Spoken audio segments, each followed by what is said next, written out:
Vous savez, quand Jésus a fini de multiplier les pains, Jésus a dit aux disciples, ramassez tout ce qui reste. D'abord, il leur a donné abondamment. La Bible dit, tout le monde était rassasié, tout le monde était bien. Et puis après, il a dit, veillez à ce que rien ne se perde. Celui qui va avoir l'abondance divine ne gaspille pas. Il a une mentalité de donner beaucoup, mais il est strict sur la monnaie. Jésus prit les pains, rendit grâce et les distribua à ceux qui étaient assis. Il leur donna de même du poisson autant qu'ils en voulurent. Donc Jésus est très libéral. Mais lorsqu'il fut rassasié, il dit à ses disciples, ramassez les morceaux qui restent afin que rien ne se perde. Je m'en parlais avec ça. J'ai compris pourquoi il y a un niveau que je ne peux pas atteindre encore. Je ne suis pas regardant sur ce qui reste. Jésus a structuré le reste. J'ai une fille spirituelle, elle prospère. Et Dieu m'a dit, tu sais pourquoi ta fille a prospéré? S'il y a de l'argent que tu vas lui rendre, elle va toujours t'exiger, même si c'est 1000 francs. Elle ne sous-estime pas 1000 francs. Regardez, Jésus dit, la volonté de mon Père, c'est que je ne perde rien de ce qu'il m'a donné. Ceux qui vont devenir riches pour Dieu, l'abondance de Dieu, ne pas perdre les hommes que Dieu te donne, ne pas perdre les ressources que Dieu te donne.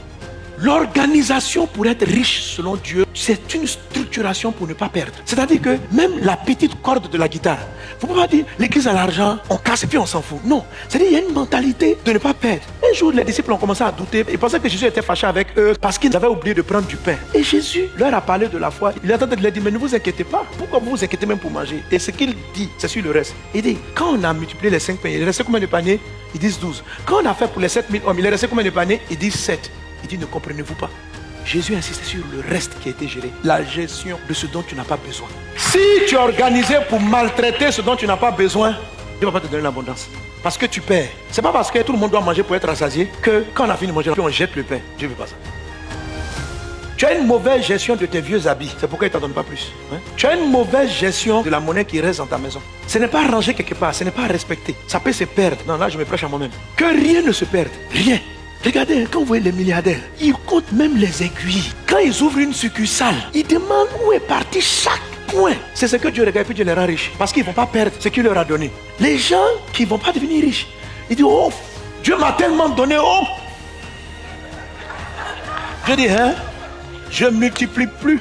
Tu vas rester à ce niveau. Donc, quelqu'un à qui Dieu va donner beaucoup, Dieu dit, l'homme n'était pas formé pour cultiver. Il dit ceci, je veux te mettre dans le jardin pour cultiver et garder. Cultiver et garder. Cultiver et garder. Développer et protéger. Développer, maintenir. Développer, ne pas perdre.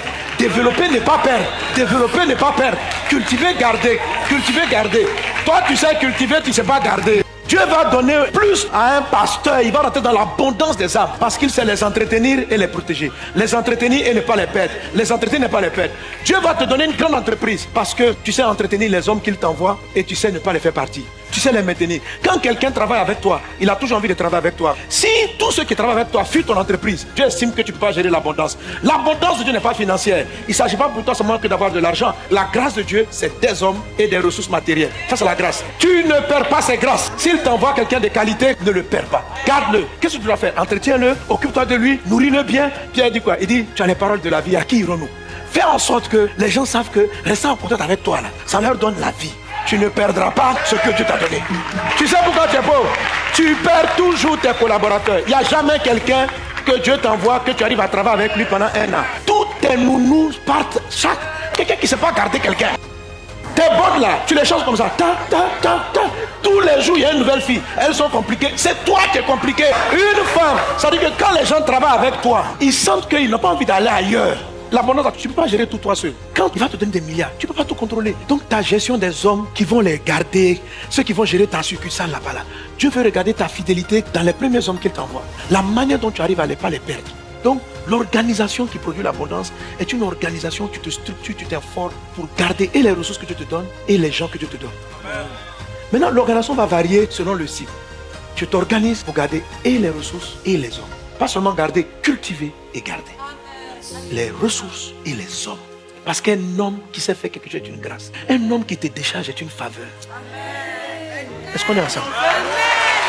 Venez au nom de Jésus.